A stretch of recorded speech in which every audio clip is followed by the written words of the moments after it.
ഈ അപകടത്തിന് ദൃക്സാക്ഷികളായ അതിനുശേഷം ഓടി വന്ന ചില ആളുകൾ നമ്മളോട് സംസാരിച്ചു. അവരുടെ വാക്കുകളിലേക്ക്.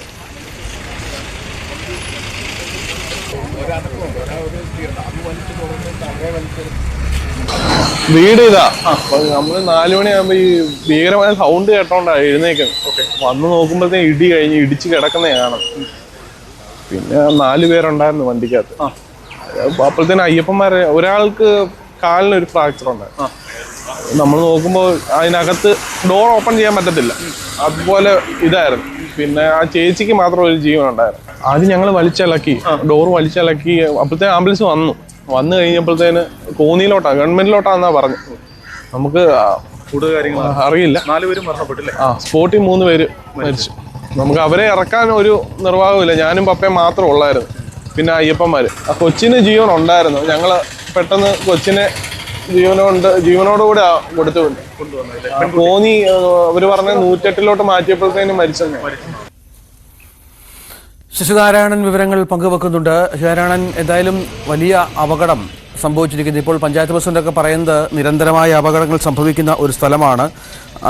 ആ റോഡൊക്കെ അങ്ങോട്ട് ഈ മനുഷ്യരുടെ പ്രശ്നമാണ്. റോഡൊക്കെ നന്നായി കഴിയുമ്പോൾ വലിയ സ്പീഡിൽ വാഹനങ്ങൾ ഓടുന്നു. നമ്മുടെ റോഡുകളുടെ പ്രത്യേകത എന്ന് പറഞ്ഞാൽ ഈ അമിത വേഗം വന്ന് ബ്രേക്ക് ചവിട്ടുകയോ മറ്റു ചെയ്താൽ കൈ നിൽക്കില്ല. അതൊരു അപകടത്തിലേക്ക് തന്നെ പോകും. അങ്ങനെ ഒരുപാട് അപകടങ്ങൾ സമീപകാലത്തായി ഉണ്ടായ ഒരു പ്രദേശം കൂടിയാണിതെന്നാണ് പഞ്ചായത്ത് പ്രസിഡന്റ് അടക്കം പറയുന്നത്.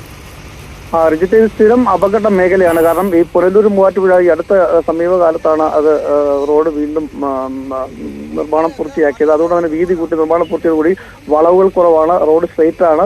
അതുകൊണ്ട് തന്നെ അമിത വേഗതയിൽ വാഹനങ്ങൾ എത്തുന്നു എന്നുള്ള കാര്യം ശരി തന്നെയാണ്.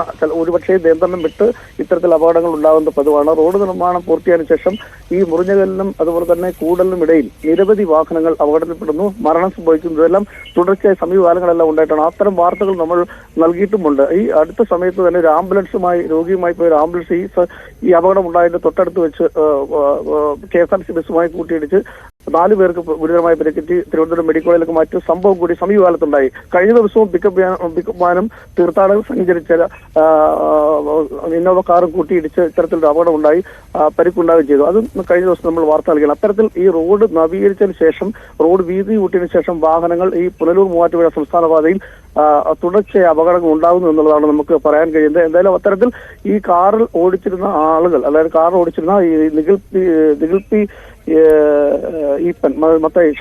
മത്തായിയാണ് കാർ ഓടിച്ചിരുന്നത്. അദ്ദേഹം ഉറങ്ങിയതാവാം അപകടത്തിന് കാരണമെന്നാണ് നമുക്ക് മനസ്സിലാക്കാൻ കഴിയുന്നത്. എന്തായാലും സംഭവ സ്ഥലത്ത് നിന്ന് വെച്ച് ഈ 3 പേരും മരണപ്പെട്ടു. ഓടിക്കൂടിയ നാട്ടുകാരാണ് ഇവരെ രക്ഷപ്പെടുന്ന ശ്രമം നടത്തിയത്. പക്ഷേ വാഹനം ഇടിച്ച് പൂർണ്ണമായി തകർന്നതിനാൽ ഇവരെ പുറത്തെടുക്കാൻ കഴിയാത്തൊരു സാഹചര്യം ഉണ്ടായിരുന്നു.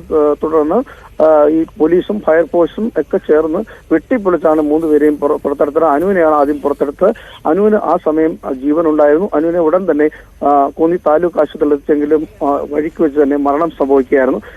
ബാക്കി 3 പേരും, അതായത് മത്തായി ഇപ്പൻ, നിഖിൽ, ബിജു പി ജോർജ് എന്നിവർ കാരണമായിട്ടുള്ള അവർ ആ സംഭവ സ്ഥലത്ത് വെച്ച് തന്നെ മരിക്കുന്ന സാഹചര്യം ഉണ്ടായി. ഈ അനുവിന്റെയും അതുപോലെ നിഖിലിന്റെയും വിവാഹം കഴിഞ്ഞ നവംബർ 30-നാണ്. അതിനുശേഷം അവർ മലേഷ്യയിൽ മസൂദിനായി പോയിട്ട് തിരിച്ചു മടങ്ങി വരുന്ന സമയത്ത് അവരെ വിളിക്കാൻ പോയതാണ്. അതായത് മത്തായിപ്പനും ബിജു പി ജോർജും ഇവർ 2 പേരും അവരെ വിളിക്കാനായിട്ട്, അവരെ തിരുവനന്തപുരത്ത് കൂട്ടിക്കൊണ്ടുവരാനായിട്ട് പോയ സമയത്താണ് ഇത്തരമൊരു അപകടം ഉണ്ടായെന്നൊരു സങ്കടകരമായ ഒരു വാർത്തയാണ് നമുക്ക് ഈ രാവിലെ പങ്കുവെക്കാനുള്ളത്. തുടർച്ചയായ അപകടങ്ങൾ, ഈ റോഡ് അപകടങ്ങൾ വർദ്ധിക്കുന്ന ഒരു സാഹചര്യം ഉണ്ടാകുന്നു.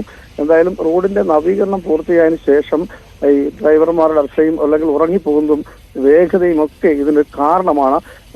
മോട്ടോർ വാഹന വകുപ്പ് ഇത്തരം കാര്യങ്ങളിലൊക്കെ ഇടപെടുന്നുണ്ട്, പോലീസും ഒക്കെ ഇടപെടുന്നുണ്ടെങ്കിലും ഇതൊന്നും പരിഹരിക്കാൻ കഴിയാത്ത രീതിയിലേക്ക് അപകടങ്ങൾ വർദ്ധിക്കുന്ന വലിയൊരു ആശങ്കയായി മാറുകയാണ്. പക്ഷേ കുടുംബത്തിലെ ഇത്തരം ഒരു ദാരുണ സംഭവം ഉണ്ടാകുമ്പോൾ വീട്ടുകാരും അവരെ ആശ്രയിച്ച് കഴിയുന്ന ആളുകളൊക്കെ വളരെ ദുഃഖകരമായ ഒരു സാഹചര്യത്തിൽ കടന്നു പോകുന്ന സാഹചര്യം കൂടി നമുക്കുണ്ട്. നമ്മൾ ഇത്തരം ദൃശ്യങ്ങൾ കാണുമ്പോൾ സങ്കടമാണ്. കാരണം പലപ്പോഴും ഇത്തരം വാർത്തകൾ അപ്രതീക്ഷിതമായി ഉണ്ടാകുന്നു. അത് ഓരോ കുടുംബത്തിനുണ്ടായ നഷ്ടങ്ങളായി മാറുന്നു എന്നുള്ളതാണ് ഇത്തരം അപകടങ്ങൾ സൂചിപ്പിക്കുന്നത്. എന്തായാലും ഇവിടെ ഈ പുനലൂർ മൂവാറ്റുപുഴ റോഡിൽ മുറിഞ്ഞകലിൽ നടന്ന ഒരു അപകടം വളരെ ദാരുണമായ സംഭവം. 4 പേര് മരിച്ചു.